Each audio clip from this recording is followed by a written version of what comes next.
Bien-aimés dans le Seigneur, partout où vous pouvez vous trouver, je vous salue dans le nom merveilleux et glorieux de notre Seigneur Jésus-Christ. Je sais que vous êtes encore nombreux pour nous suivre. Eh bien, restez avec vos oreilles bien ouvertes pour bien me suivre. La fois passée, c'était le vendredi. Nous avons parlé de quelque chose de très important. Nous avons voulu montrer aux enfants de Dieu que le confinement, nous devons bien le gérer. C'est-à-dire, ne soyons pas seulement des gens qui restent à la maison, à ne rien faire, vous mangez, vous dormez. Mais non, je crois que les confinements sont des moments où nous devons nous mettre à réfléchir puisque nous sommes en train de nous préparer à l'après-confinement. Nous avons montré comment le peuple est en train de souffrir en République démocratique du Congo. Et nous pouvons dire que si le peuple souffre, c'est la faute du peuple. Il y a beaucoup de gens qui ne comprennent pas ce qu'ils doivent faire. Il y a beaucoup de gens qui ne sont pas en train de se préparer sur l'après-confinement. Puisque le confinement nous n'allons pas continuer jusqu'à la fin en train de nous confiner. Il y aura un moment où vous serez obligés de sortir dehors pour faire quelque chose. Alors nous avons voulu expliquer aux gens deux phénomènes que nous rencontrons ici en République démocratique du Congo. Nous remarquons que beaucoup de gens cherchent du travail. Ils écrivent des lettres de demande partout, à gauche et à droite, pour trouver du travail. Mais il y a une minime partie de gens qui ne cherchent pas le travail, mais qui veulent créer le travail. C'est-à-dire, nous remarquons qu'il y a des ouvriers d'une part, et nous remarquons qu'il y a des entrepreneurs de l'autre part. Et nous avons voulu montrer qu'un ouvrier dépend de son salaire. Et je peux vous dire aussi clairement que si beaucoup de gens ne voient pas les miracles de Dieu dans leurs dîmes qu'ils sont en train de donner, c'est puisqu'ils ne comprennent pas. Lorsque vous donnez une dîme de votre salaire, cela veut dire que le mois prochain, tu auras le même salaire ou encore moins que ça, n'est-ce pas? Admettons que si tu es un fonctionnaire et qu'on te paye 200 000 francs congolais, je crois que ta dîme est de 20 000. Tu donnes 20 000. Et maintenant, lorsque le mois prochain viendra, je crois que tu ne pourras toucher que 200 000 ou encore moins. Alors en ce moment-là, si on te demande est-ce que Dieu t'a béni, tu diras mais il n'y a pas de croissance. Je ne dis pas que lorsque vous donnez la dîme de votre salaire, il n'y a rien qui se fait. Non, quand vous donnez votre dîme de votre salaire, le Seigneur est en train de faire quoi? De protéger votre emploi. C'est-à-dire vous serez là longtemps, votre compagnie ne va pas tomber en faillite à cause, puisque Dieu sait qu'à travers ce que vous touchez, vous êtes en train de donner à Dieu, Dieu va protéger ça. Mais ce que je voudrais vous dire, lorsque vous êtes un salarié, il faut faire sortir votre argent du réseau du salaire. Dieu veut que tu sois toi-même un entrepreneur de ce que toi tu fais. Dieu veut que toi tu sois tu sois le directeur, que tu sois le PDG de ce que toi tu es en train de faire. Et alors en ce moment-là, Lorsque tu prendras la dîme de tes affaires, là, que tu vas les mettre, que tu vas donner à Dieu, qu'est-ce que tu vas voir? Tu verras que Dieu va bénir cela. Et alors nous avons, vendredi, nous avons montré aux gens que nous devons avoir des rêves. Nous devons rêver. Nous devons vouloir savoir ce que nous voulons que le Seigneur puisse faire pour nous. Et non se laisser dormir dans la maison et vouloir écrire des lettres, des demandes. Je sais que parmi vous qui me regardez, il y en a qui ont déjà écrit plus de 50 lettres de demandes d'emploi et vous n'avez jamais reçu de réponse. Alors ne vous arrêtez pas là, rêvez. Hein? Dieu nous a créés pour un but. Et vous devez connaître le but pour lequel vous avez été créés. Il faut vous poser chaque fois des questions. Seigneur, pourquoi j'existe?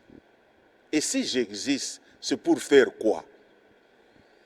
Et vous allez voir que vous allez mettre du sérieux dans votre vie. Et puis nous avons vu comment nous pouvons atteindre notre destinée, le chemin que nous devons suivre. Mais aujourd'hui, je voudrais vous parler sur un thème que j'ai trouvé très, très important, sur lequel nous devons vouloir un peu partager.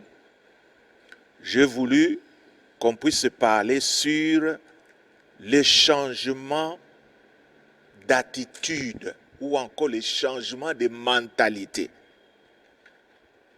C'est-à-dire lorsque nos mentalités ne sont pas changées, ça sera très très difficile. J'ai toujours vu que les Quinois, c'est-à-dire celui qui habite à Kinshasa, est différent du Congolais de Kisangani, de Lubumbashi, de Kolwezi, tout ça, il est différent. Et sa manière de penser n'est pas la même que ceux des autres Congolais.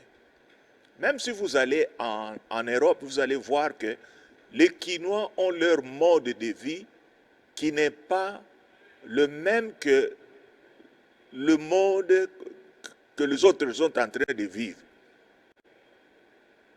C'est-à-dire, vous allez voir que tout le mouvement de réveil, les gens qui veulent faire quoi, qui veulent faire de mouvements en Europe, vous allez voir que dans la plupart des cas, ce sont des Quinois. Vous n'allez pas trouver les gens de Kivu, par exemple, dans ces mouvements. Vous allez trouver vraiment les gens de Kinshasa. C'est-à-dire, nous sommes différents. Et qu'est-ce qu'il y a eu? Qu'est-ce qu'il y a eu que même dans nos églises, il y a des gens qui doivent changer leur mentalité? Vous savez que la RDC a connu un moment de réveil. Hein? Vers les années 69, hein? Avec l'arrivée de l'évangéliste américain T.L. Osborne, il y a eu un réveil terrible. Le réveil était tellement très fort que les gens dans leur tête, ils ne voyaient que le retour de Jésus-Christ. C'est pourquoi vous allez voir que la plupart des gens qui ont vécu en ce moment-là, si vous devez voir le répertoire de leurs cantiques, vous verrez que ce sont des cantiques qui ne parlent que sur le retour de Jésus-Christ. Par exemple, Wapitike na tike nanga makila na Yesu, ou encore Azali koya mwana nzambe, ou encore Ekoya mwana nzambe banani bakoyamba. Donc, nos yeux étaient simplement braqués sur le ciel. Et qu'est-ce que cela avait amené comme conséquence? C'est-à-dire, cela a affecté beaucoup de choses dans la vie des chrétiens qui vivaient en ce moment-là. C'est-à-dire, nous prêchions dans des églises et on ne faisait pas mention de l'argent. Les gens, tellement qu'ils voyaient le retour de Jésus-Christ, il y en a qui avaient la paix, même en étant chômeurs. Ils étaient là, dans ces conditions-là, ils se retrouvaient qu'ils étaient bien. Ils avaient une paix dans leur cœur. Pourquoi? Puisqu'ils aspiraient à quelque chose qu'ils trouvaient merveilleux. C'était quoi? Le retour de Jésus-Christ ici sur cette terre. Et parfois, il y a des versets bibliques sur lesquels ils se basaient. Nous allons lire par exemple le proverbe 30, le verset 7 à 9. La Bible nous dit ceci. Je te demande deux choses. Ne me les refuse pas avant que je meure. Éloigne-moi la fausseté et la parole mensongère. Ne me donne ni pauvreté ni richesse. Accorde-moi le pain qui m'est nécessaire. Voyez ce verset, comment il dit? Il dit qu'il demande deux choses à Dieu. La première chose, c'est qu'il faut que le Seigneur puisse éloigner de ces gens-là la fausseté et la parole mensongère. La deuxième chose, que le Seigneur ne puisse leur donner, que le Seigneur ne puisse pas leur donner la pauvreté ni la richesse, mais qu'il leur accorde seulement le pain qui est nécessaire. Tu vois, le chrétien de ce moment-là, hein, quand il a mangé, je crois que c'était suffisant pour lui. Il n'avait pas besoin d'avoir de l'argent pour garder. Hein? C'est-à-dire, si le Seigneur lui donnait seulement ce qui était nécessaire, c'est puisqu'il dit, selon lui, de peur que dans l'abondance, je te réunis. Hein? C'est-à-dire, quand il pensait que lorsqu'on est dans l'abondance, on doit régner les seigneurs et ne disent qui est l'Éternel. Et que dans la pauvreté, je ne dérobe et ne m'attaque au nom de mon Dieu. Vous voyez, les gens de ce temps ne voulaient pas avoir beaucoup d'argent. Si vous prêchez sur l'argent, vous aurez des gens qui vont vous regarder, des gens qui vont vous critiquer. Ils vous diront, oh, pasteur oyo pena musuni, alingi makambo mbongo trop. Alors, lorsque vous regardez les jeunes sœurs et les jeunes frères qui étaient dans l'église en ce moment-là, vous allez voir que c'était des gens qui ne voulaient pas la mode, qui ne voulaient pas les styles. C'était des gens qui s'habillaient décemment, qui ne voulaient pas chercher trop de choses là, c'est-à-dire cela a fait que les gens avaient d'autres mentalités. Et c'est comme ça que l'Église s'est développée. Et aujourd'hui, les églises de réveil, si vous les voyez maintenant, bâtir des maisons, acheter des parcelles. Vous savez pourquoi? C'est puisqu'il y a eu un changement de mentalité dans les têtes des gens. Alléluia. Mais ces mentalités persistent encore jusqu'aujourd'hui. La preuve en est que si vous pouvez rassembler un groupe de sœurs dans l'église, posez-leur la question, demandez-leur sincèrement si ces sœurs-là qui sont avec nous dans l'église, ils veulent épouser les frères qui sont avec eux à l'église. Vous allez voir, certains vont réagir, hein, vous diront, ah, ma frère Makambu, pas si mingi. N'est-ce pas, mes frères, mes sœurs, vous qui me suivez, hein? Il y en a qui peuvent dire ça. Ma frère Bamakambu, bafrère balukaka mbongo te. Bafrère balingika Bible, Bible, Bible, Bible. C'est ça la réponse que vous allez recevoir de beaucoup de nos sœurs. Et si vous voyez beaucoup de sœurs en train de rejeter certains frères, c'est puisque il y a ça. Et cela a créé quelque chose de malheureux. C'est que les frères qui sont à l'église, ce sont des gens qui ne cherchent pas du travail, qui ne cherchent pas à créer. Eux pensent que le meilleur boulot pour eux, c'est de rester à l'église, prier, aller chercher les âmes, encourager ceux-là qui sont perdus. Je crois que vous êtes en train de faire un bon travail. Mais il y a plus que ça que vous devez faire. Vous devez faire quoi? Vous devez penser à votre futur. Et si nous ne changeons pas de mentalité, ça ne va pas bien se passer. C'est-à-dire, on a été mal enseigné. Je veux vous dire que si les mentalités ne changent pas, nous aurons des problèmes très sérieux pour réussir dans notre vie. Faites tout ce que tu peux faire pour le Seigneur, mais n'oublie pas à penser à ta femme, à tes enfants.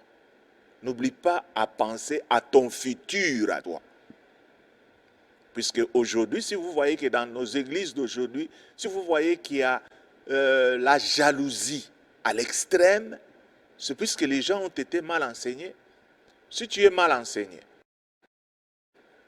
et que toi tu te retrouves dans les besoins, mais quand tu regardes à ta gauche et à ta droite, tu vois les gens qui sont bénis, eh bien dans ton cœur, tu ne seras pas tranquille. Tu vas toujours créer des problèmes. Tu vas toujours créer des histoires, raconter n'importe quoi pour déranger le frère qui est à ton côté. Mais pour que nous puissions bien arriver au changement d'attitude et au changement de mentalité, j'avais voulu vous parler d'une histoire vraie. Cette histoire s'est produite au Zimbabwe. Et j'aimerais que chacun de vous me suive. C'était l'histoire d'un fermier zimbabwéen. Il avait des moutons qu'il allait chaque matin paître. Il les amenait pour les faire paître. Et il rentrait avec eux à la ferme, et ainsi de suite. Alors, un jour, pendant qu'il était là en train de faire paître ce troupeau, il a entendu un bruit bizarre dans la brousse. Waouh! Il s'est dit, c'est quoi ce bruit? Il entre dans la brousse, il cherche, il regarde, il voit un petit lionceau qui s'était égaré, sa mère, je ne sais pas où est-ce qu'il était parti. Il s'est dit, mais il a regardé un peu à gauche et à droite pour voir si cette mère n'était pas là dans les environs. Il n'a rien trouvé. Il a pris ce lionceau, il l'a amené à la ferme. Hein? Si je vous pose la question que où vit les lions, vous allez me dire que les lions vivent dans la savane, un milieu sauvage. Mais ce petit lionceau a été amené dans la ferme, là où se trouvaient les moutons, là où se trouvaient certains hommes, et c'est là où le petit lionceau a grandi. Il a grandi.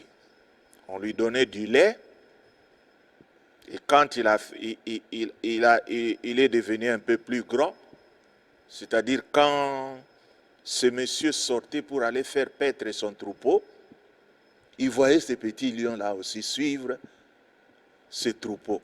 Et ce troupeau n'avait plus peur de lui puisque c'est un lion qui a grandi ensemble avec eux. Ils allaient et ils rentraient. Ce lion était devenu comme un chien de garde. Et il rentrait. Petit à petit, ce lion a grandi et ce lionceau a grandi, il est devenu un lion, un grand lion. Mais la question que vous pouvez me poser, pourquoi ce lion ne mangeait pas ces brebis-là? C'est puisque le problème se trouvait dans sa tête. C'est-à-dire, sa tête a été, hein, tu vois, au niveau de l'ordinateur, qu'est-ce que nous pouvons dire, a été formatée et il trouvait que manger les moutons, c'était quelque chose là qui n'était pas habituel. Il a grandi comme ça.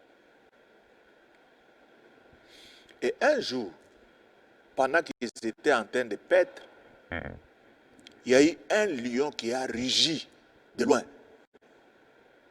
Oh! Et lorsque les brebis ont entendu ces cris-là, qu'est-ce qui est arrivé? Ils ont pris la poudre d'escampette, ils sont partis en courant et au même moment, les lions qui étaient avec eux aussi a suivi leur influence, il est parti en courant aussi. Hein, suivez ce que je suis en train de vous dire. Et un jour, pendant qu'il sortait, hein, puisque jusque-là, ce lion n'a jamais vu un autre lion. Un jour, pendant qu'ils allaient paître, ce lion a eu soif. Il a voulu boire de l'eau. Vous savez que le lion, lorsqu'il fait boire, il va se rabaisser. Et quand il regarde dans l'eau, il voit un lion dans l'eau. Je crois que vous me comprenez. Le lion qu'il a vu dans l'eau, c'est quel lion? C'est le reflet de lui-même. Il a peur. Alors un jour,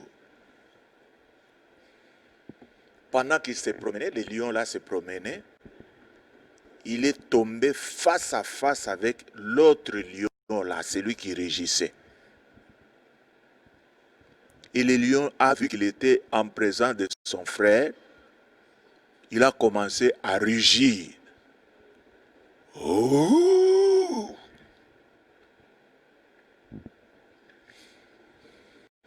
Et notre lion de la ferme qui voulait aussi répondre à ces rugissements. Quand il voulait répondre à ces rugissements, son rugissement était mêlé au bêlement du troupeau. Quelque chose comme ouah, ouah. Donc il y a une part du lion et une part du brebis. Et l'autre lion a encore rugi pour la deuxième fois. Notre lion a essayé maintenant de faire la même chose. Il n'y avait que le rugissement mêlé au bêlement du troupeau. Alors pour la troisième fois, l'autre lion a rugi et pour la troisième fois, notre lion de la ferme a fait sortir le rugissement du vrai lion. C'est en ce moment-là qu'il réalise que quelque chose d'instinctif est entré en lui. Il a compris maintenant qu'il devait faire un choix. Entre deux choses, c'était quoi? Rentrer à la ferme ou encore suivre les lions et continuer à vivre dans la savane. Il avait des regards. Il regarde là-bas la ferme. Et ensuite, il regarde au lion. Et lorsque ce lion-là a fini par rugir, l'autre lion maintenant partait dans sa direction. C'est alors que maintenant, notre lion de la ferme va suivre l'autre lion, et je crois que une vie nouvelle commence, puisque le lion a été créé pour vivre dans la jungle et non pas vivre là où les gens sont. Alors mes frères et sœurs, qu'est-ce que ça peut nous montrer ici? Ça veut simplement nous dire que, vous savez qu'ici à Kinshasa, nous avons des lions, mais qui se comportent comme des moutons. Si vous vous promenez au coin de la rue, vous entendez certains Quinois en train de se parler entre eux, vous allez vous dire, mais ils ont de vrais projets, trop de projets, mais dans l'action, ils ne font absolument rien. Vous savez pourquoi? Il y a une peur qui les retient.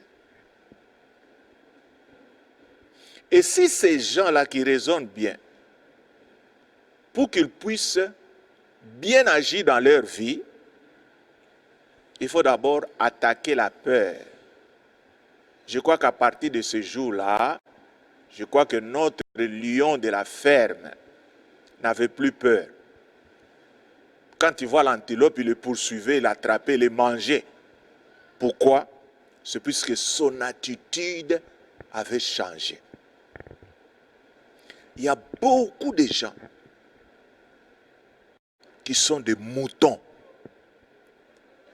qui ont grandi dans un milieu où il n'y a que des gens médiocres. Mais mon frère, si tu ne prends pas la décision de changer, d'enlever ce qui te retient pour t'engager dans quelque chose que Dieu veut que tu puisses faire, eh bien, tu mourras pauvre. Tu vas prier longuement. Tu vas jalouser les gens qui ont de l'argent. Tu n'aimeras pas les gens qui ont des voitures. Vous savez, un jour, là, je me promenais ici en Gili. J'ai remarqué que pendant cette saison sèche, j'ai vu que dans beaucoup de quartiers, les gens ont creusé sur les avenues. Hein, je ne sais pas si vous savez ça. Je voulais quitter Sainte-Thérèse pour aller au quartier 4 en passant par cette avenue-là des Zéniths. J'ai vu que les gens avaient creusé. Alors je me suis posé la question, ces gens-là ont creusé pourquoi? Puisque les routes ont été faites pour que les voitures puissent passer. Alors quand j'ai bien réfléchi, j'ai dit que ça sont des gens médiocres. Les gens qui n'ont pas réussi leur vie, ils sont jaloux de voir les gens se promener avec leur voiture. Ils ne veulent pas voir ces voitures devant leur maison. Vous voyez comment le comportement des gens est en train de se détruire. Donc, nous avons des lions qui doivent quitter leur aspect de mouton.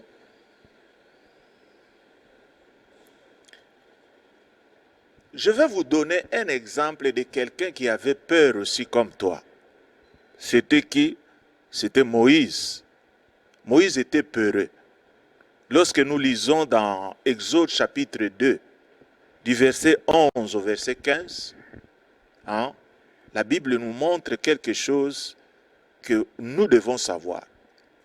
En ce temps-là, Moïse, devenu grand, se rendit vers ses frères et fit témoin de leurs pénibles travaux. Il vit un Égyptien qui frappait un Hébreu d'entre ses frères. Il regarda de côté et d'autre, et voyant qu'il n'y avait personne, il tua l'Égyptien et les cacha dans les sables. Il sortit le jour suivant, et voici 2 Hébreux se querellaient. Il dit à celui qui avait tort, « Pourquoi frappes-tu ton prochain ?» Et cet homme répondit, « Qui t'a établi chef et juge sur nous? Penses-tu me tuer comme tu as tué l'Égyptien ?» Moïse eut peur et dit, « Certainement, la chose est connue. » Pharaon apprit ce qui s'était passé. Il cherchait à faire mourir Moïse, mais Moïse s'enfuit de devant Pharaon. Il se retira dans le pays de Madian où il s'arrêta près d'un puits. Moïse qui vivait dans le palais de Pharaon, à cause de sa peur, Moïse a fui. Alléluia. Il a fui, oubliant le but pour lequel il a été créé. Mes frères et sœurs, nous ne sommes pas des créatures du hasard dans ce monde. Si tu connais l'histoire de ta jeunesse, tu verras qu'il y a eu beaucoup de choses qui se sont passées, des choses qui pouvaient emporter même ta vie, mais qui ont fait que toi, tu puisses survivre. Il y a même des prématurés ici. Hein? Des gens qui sont prématurés. Il y a des prématurés de 6 mois. Alors quand les gens venaient à l'hôpital, ils se disaient, « ce bébé va mourir. » Mais voilà, ce bébé-là est en vie. Toi, tu crois que c'est par hasard que Dieu a permis que tu puisses vivre malgré ce que toi, malgré les chemins par lesquels tu es passé? Si tu vis, si le Seigneur n'a pas permis que tu puisses mourir, c'est puisque le Seigneur a mis quelque chose en toi et il voulait que cette chose puisse se manifester. Alléluia. Nous voyons dans la Bible, nous avons vu beaucoup de noms des serviteurs de Dieu. Nous avons vu Moïse, nous voyons Joseph, nous voyons Gédéon, nous voyons Ruth, nous voyons Salomon, nous voyons Néhémie, nous voyons Paul, nous voyons Jésus, etc., etc. Nous voyons même en République démocratique, nous voyons Lumumba, et nous voyons l'apôtre Alpha Lushima. C'est-à-dire, nous ne sommes pas venus dans ce monde au hasard. Hein? C'est-à-dire, nous avons été créés pour un but. Et si je vous dis, pour quel but est-ce que Moïse était-il créé? C'est pour la libération du peuple d'Israël de l'Égypte. Et Esther, c'est pour libérer ce peuple-là qu'on voulait massacrer. Et Néhémie, c'est pour faire rentrer le peuple d'Israël dans la terre, dans leur terre. Et Jésus, c'est pour sauver le monde, etc. Et Alpha Lushima, c'était pour que toi, tu te mettes devant moi pour suivre ces enseignements, pour transformer ta vie afin que tu deviennes un chrétien bien affermi. Et toi, que penses-tu que toi tu as été créé? Pourquoi ce que tu as toujours pensé ne se réalise-t-il pas? C'est puisqu'il y a en toi ce sentiment que nous appelons la peur qui t'envahit. Je voulais dire que la vie de quelqu'un est comme une avenue que Dieu a mis devant cette personne. Alors nous devons marcher dans cette avenue-là pour arriver à notre destinée. Hein? Moi, mon avenue s'appelle l'avenue Lushima. Et dans cette avenue, la personne qui peut réussir dans cette avenue, c'est celui qui porte le nom de l'avenue Lushima. Et toi, recherche aussi ton avenue. C'est dans cette avenue-là que toi, tu vas atteindre ta destinée. Alors les gens vivent dans ce monde comme si ils étaient jetés comme ça. Non, mes frères et sœurs, chacun d'entre nous a une destinée. Une destinée que Dieu a tracée pour lui. Nous pouvons lire dans Genèse chapitre 1er, verset 5. Ça va nous dire clairement ce que Dieu a fait pour chacun de nous. Hein? Jérémie chapitre 1er, verset 5. Qu'est-ce que la Bible nous dit à ce sujet? Avant que je t'eusse formé dans le ventre de ta mère. Suivez-moi avec beaucoup d'attention. La Bible dit, avant que je t'eusse formé dans le ventre de ta mère, je te connaissais. Et avant que tu ne fusses sorti de son sein, je t'avais consacré, je t'avais établi prophète des nations. Je répondis, ah Seigneur éternel, voici, je ne sais point parler, car je suis un enfant. Ça, c'est la réaction de Jérémie. Avant que tu ne sois formé dans le ventre de ta mère. Quand est-ce que moi je suis devenu apôtre?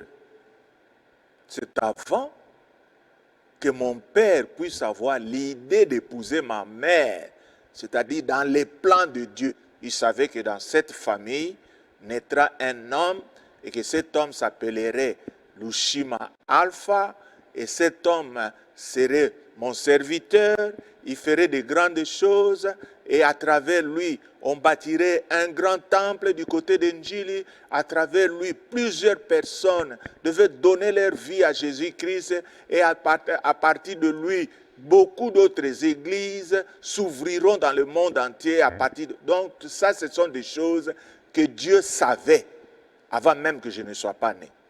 C'est ce que la Bible nous dit. Et vous croyez que lorsque quelqu'un naît, il vient au monde par hasard? Non. C'est ce que beaucoup de gens pensent. Beaucoup de gens pensent à cela. Ils disent et ne savent pas ce que Dieu a fait pour eux. Allez, ils font n'importe quoi. Non. Si je sais que j'ai été mis dans les plans de Dieu, c'est-à-dire même ma manière de me conduire ici sur cette terre, je vais me conduire avec beaucoup de circonspection. Je ne serai pas quelqu'un qui se retrouve dans un bar, qui peut boire, aller même arriver à se saouler, à pisser même dans ses vêtements. Mais non. Je vais diriger ma vie puisque je sais qu'il y a un but que je dois atteindre. Et cela va me donner ce qu'on appelle une discipline. Je ferai en sorte que je ne puisse pas sortir du chemin de ma destinée.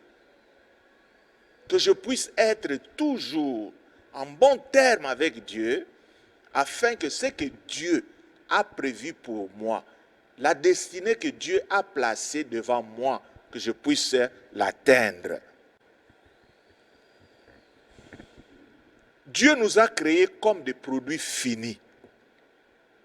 Quand nous venons sur cette terre, il dit, bon, tu es bébé, il te dit, allez, prophète des nations, né maintenant.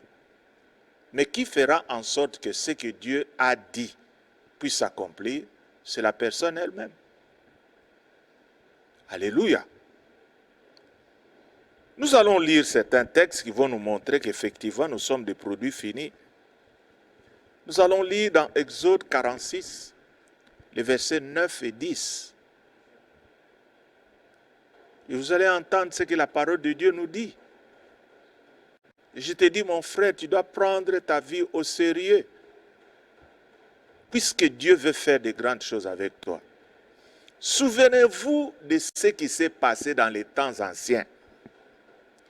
Car je suis Dieu. Il n'y en a point d'autre. Je suis Dieu et nul n'est semblable à moi.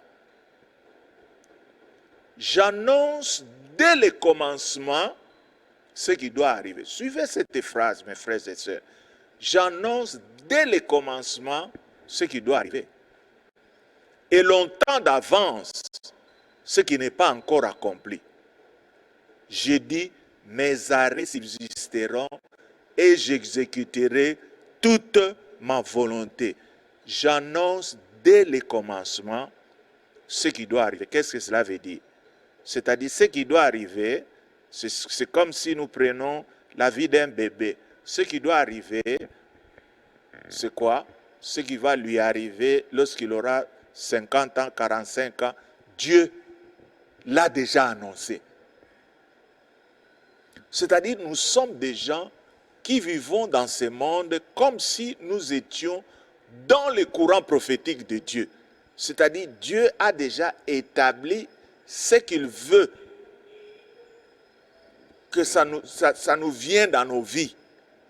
Mais en ce moment-là, nous sommes ceux-là qui doivent choisir. Choisir quoi? Le bien ou le mal. La Bible nous le dit, que Dieu place devant nous le bien et le mal. C'est à nous de choisir. Dieu nous a créés comme des êtres qui peuvent choisir. Hein? Vous savez, nous avons tous des corps. Nos corps sont tentés de plusieurs manières. Et aujourd'hui, un jeune homme qui est bien habillé, quand tu te promènes, tu verras qu'il y aura beaucoup de filles qui vont vouloir que tu sois leur copain. C'est-à-dire le choix de dire oui ou de dire non t'appartient.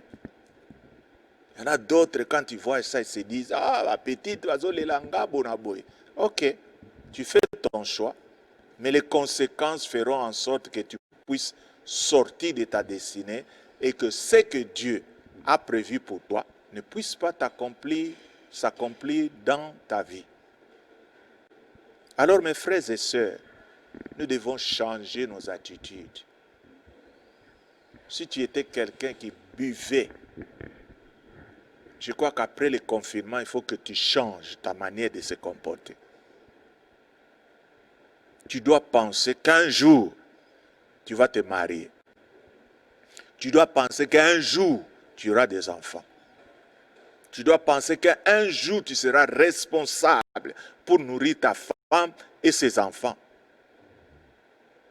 Et si cela n'est pas dans ces comportements que tu as, eh bien mon frère, l'après-confinement sera une vie qui va continuer pour toi. Moi, je pourrais dire que le confinement a été un moment où Dieu a voulu enseigner les gens. Bien que les autres, vous êtes là en train de vous promener à gauche et à droite, mais moi, ça m'a beaucoup enseigné. Même ma façon de vivre, ma façon de faire des choses doit changer. Et je me dis, si le comportement que j'ai maintenant, si je l'avais avant le confinement, oh, je serais quelqu'un qui aurait beaucoup de bonnes choses qui pouvaient être bénies pleinement. Alors, mes frères et sœurs, voilà ce que j'avais à vous dire. Nous devons faire très, très attention.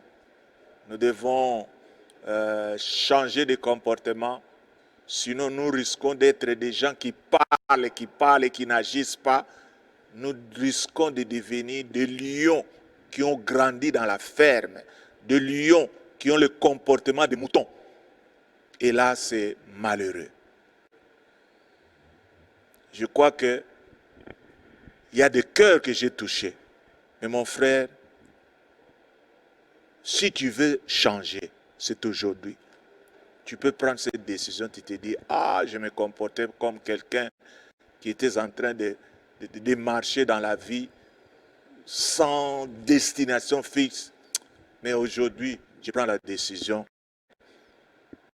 Je deviens le lion, le roi de la savane. Je refuse d'être un lion mouton.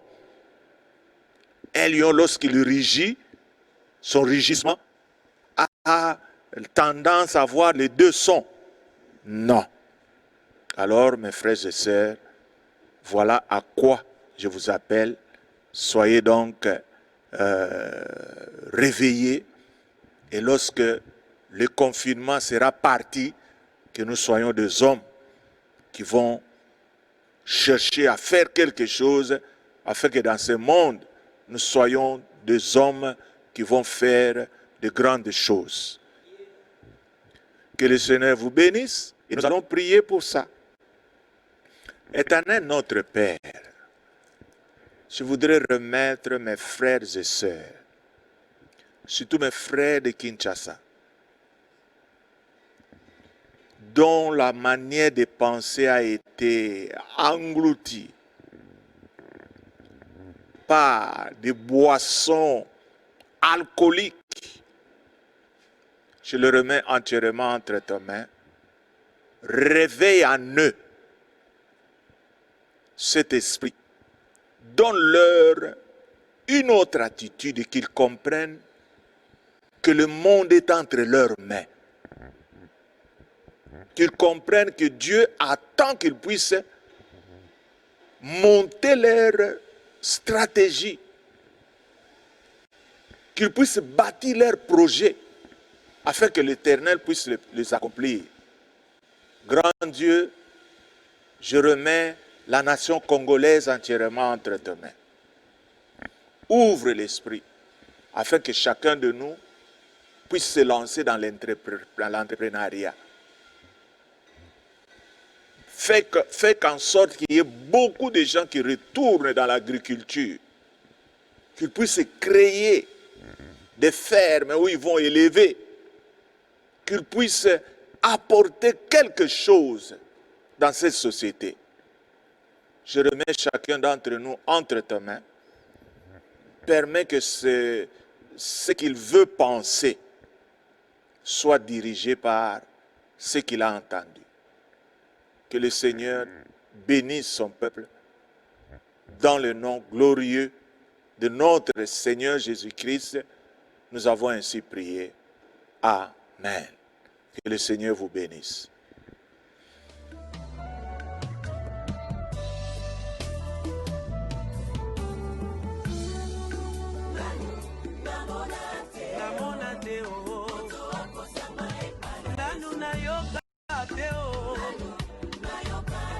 Nayoka te o